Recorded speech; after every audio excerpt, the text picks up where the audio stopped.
હવે વાત કરીશું ગરમીની।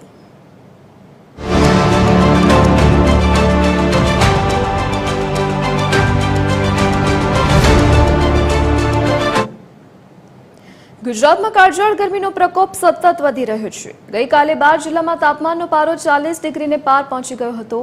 કંડલા 44.4 ડિગ્રી સાથે રાજ્યનું સૌથી ગરમ શહેર નોંધાયું છે।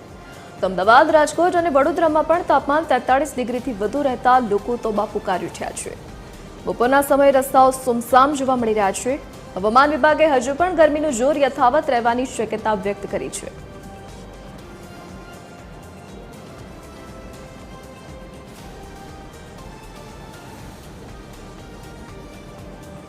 વધુ વિગતો સાથે સંવાદદાતા આયુષી યાજ્ઞિક આપણી સાથે લાઈવ જોડાઈ ગયા છે।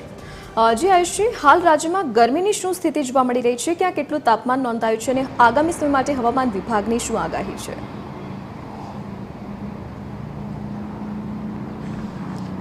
બિલકુલ ધરતી જે રીતે કાળઝાળ ગરમીનો પ્રકોપ છે આખા રાજ્યની અંદર જોવા મળી રહ્યો છે। મોટાભાગના તમામ જિલ્લાઓની અંદર તાપમાનનો પારો 40 ડિગ્રીને પાર નોંધાયો છે। ઉત્તર ગુજરાત અને મધ્ય ગુજરાતના ભાગોમાં તો તાપમાનનો પારો 43 ડિગ્રીને પણ પાર કરી ગયો છે તેવી પરિસ્થિતિ છે। અમદાવાદમાં પણ વહેલી સવારથી જ જે ગરમીનો અહેસાસ છે તે લોકોને થવા લાગે છે।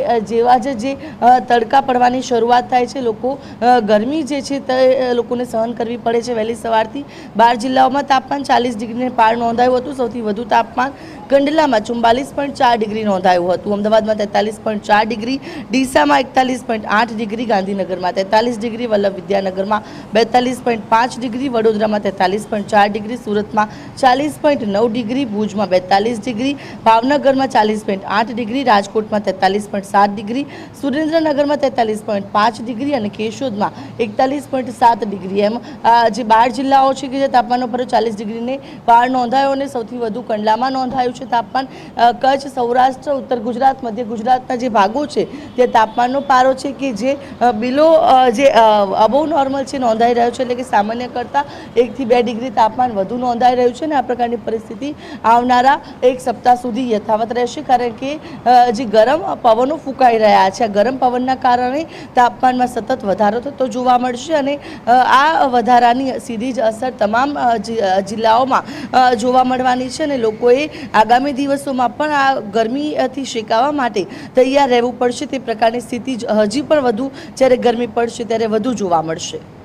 જી આયુષી, વિગત સાથે જોડાવા બદલ આપનો આભાર। તો રાજ્યના મોટાભાગના જિલ્લાઓનું તાપમાન 40 ડિગ્રીને પાર પહોંચ્યું છે। કાળઝાળ ગરમી પડી રહી છે, તો આગામી સમયમાં હજુ પણ ગરમી વધે તે પ્રકારની શક્યતા હવામાન વિભાગ દ્વારા વ્યક્ત કરવામાં આવી છે।